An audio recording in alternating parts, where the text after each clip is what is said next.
Hello everyone, কি অবস্থা সবার? তোমরা সবাই কেমন আছো? আমার চ্যানেলে তোমাদের সবাইকে স্বাগতম। দেখো, আজকে আমি রান্না করেছি ডিম মাপলেট করে, আলু সিদ্ধ করে, আর সাথে এখানে বড়া দিয়ে দিয়েছি একটা ঝোল, ডিমের রেসিপি আর কি। তো এইভাবে রান্না করলাম, তোমরা দেখতে থাকো।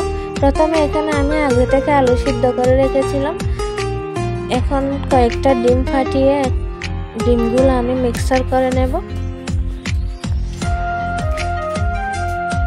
তো একটা প্যানে আমি তেল দিয়ে এক এক করে ডিমগুলো দিয়ে আমি ভেজে নেব এভাবে।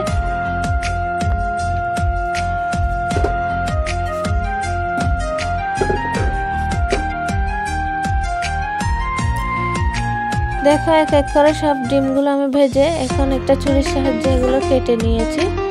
এখন রান্না করার জন্য ডেকচিতে দিয়ে দিয়েছি তেল, কয়েকটা এলাচ, তারপর হচ্ছে তেজপাতা, তারপর দিয়ে দিয়েছি পেঁয়াজ কুচি। এগুলো দিয়ে আমি নেড়ে ছেড়ে কতক্ষণ ভেজে নেব। এখানে মশলা নিয়ে নিয়েছি, আদা বাটা, জিরে বাটা, সবগুলো মশলা একসাথে নিয়ে নিচ্ছি। লবণ, মরিচের গুঁড়া, পরিমাণ মতো হলুদ গুঁড়া, এরপর দিয়ে দিচ্ছি ধনে গুঁড়া, দিয়ে পেঁয়াজ ভাজা ভাজা ব্রাউন কালার হয়ে আসলে এখন আমি মশলাগুলো দিয়ে ভালো করে কষিয়ে নেব। এভাবে 4 থেকে 5 মিনিট কষানোর পর আমি সিদ্ধ করে রাখা আলুগুলো দেব। মশলা থেকে তেলও ছেড়ে গেছে। আলুগুলো দিয়ে কতক্ষণ কষিয়ে এখন পরিমাণ মতো জল দিয়ে দেব।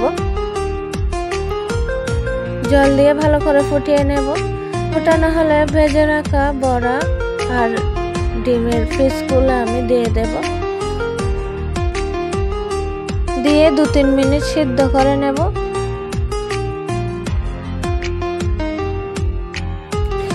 সিদ্ধ করে নেওয়ার পর এখন সবশেষে দিয়ে দিচ্ছি গরম মশলা গুঁড়ো, এরপর দিয়ে দিচ্ছি ধনে পাতা কুচি, এরপর দিয়ে দিচ্ছি কয়েকটা কাঁচা লঙ্কা চেরা। ব্যাস রেডি ঝটপট ডিমের তরকারি রান্না।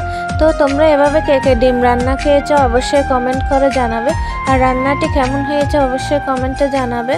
তো ভিডিওটি ভালো লাগলে যারা ফেসবুক থেকে দেখছো একটা লাইক, শেয়ার, ফলো করে যাবে, আর যারা ইউটিউব থেকে দেখছো সাবস্ক্রাইব করে পাশে থাকা বেল আইকনটি বাজিয়ে যাবে। তো সবাই ভালো থাকবে, সুস্থ থাকবে। সবাইকে ধন্যবাদ, নমস্কার।